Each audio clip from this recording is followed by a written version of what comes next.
Good evening, and Merry Christmas to all Americans across our great country. During these last few months, you and I have witnessed one of the greatest dramas of the 20th century, the historic and revolutionary transformation of a totalitarian dictatorship, the Soviet Union, and the liberation of its peoples. As we celebrate Christmas, this day of peace and hope, I thought we should take just a few minutes to reflect on what these events mean for us as Americans.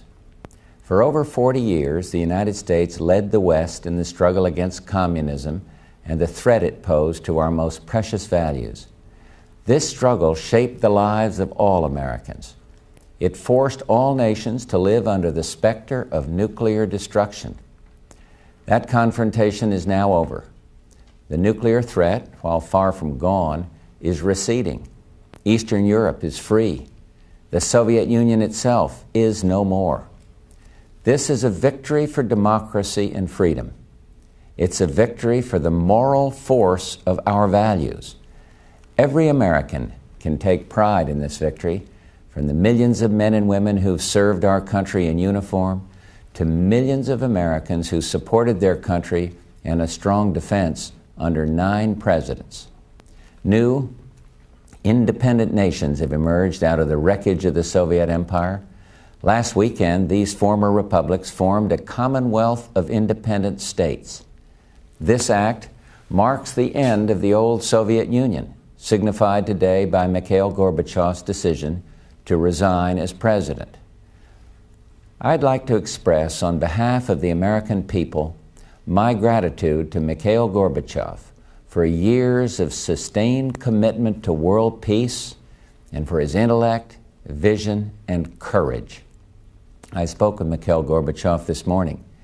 We reviewed the many accomplishments of the past few years and spoke of hope for the future. Mikhail Gorbachev's revolutionary policies transformed the Soviet Union. His policies permitted the peoples of Russia and the other republics to cast aside decades of oppression and establish the foundations of freedom.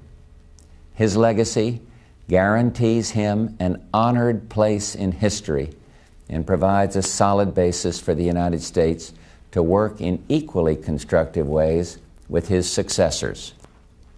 The United States applauds and supports the historic choice for freedom by the new states of the Commonwealth.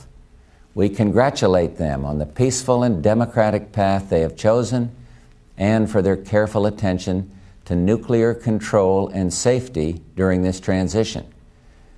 Despite a potential for instability and chaos, these events clearly serve our national interest. We stand tonight before a new world of hope and possibilities for our children, a world we could not have contemplated a few years ago. The challenge for us now is to engage these new states in sustaining the peace and building a more prosperous future. And so today, based on commitments and assurances given to us by some of these states concerning nuclear safety, democracy, and free markets, I am announcing some important steps designed to begin this process. First, the United States recognizes and welcomes the emergence of a free, independent, and democratic Russia led by its courageous president, Boris Yeltsin. Our embassy in Moscow will remain there as our embassy to Russia. We will support Russia's assumption of the USSR's seat as a permanent member of the United Nations Security Council. I look forward to working closely with President Yeltsin in support of his efforts to bring democratic and market reform to Russia. Second, the United States also recognizes the independence of Ukraine, Armenia, Kazakhstan, Belarus, and Kyrgyzstan, all states that have made specific commitments to us.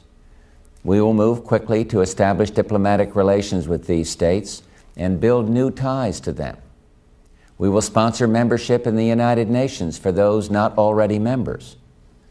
Third, the United States also recognizes today, as independent states, the remaining 6 former Soviet republics, Moldova, Turkmenistan, Azerbaijan, Tajikistan, Georgia, and Uzbekistan.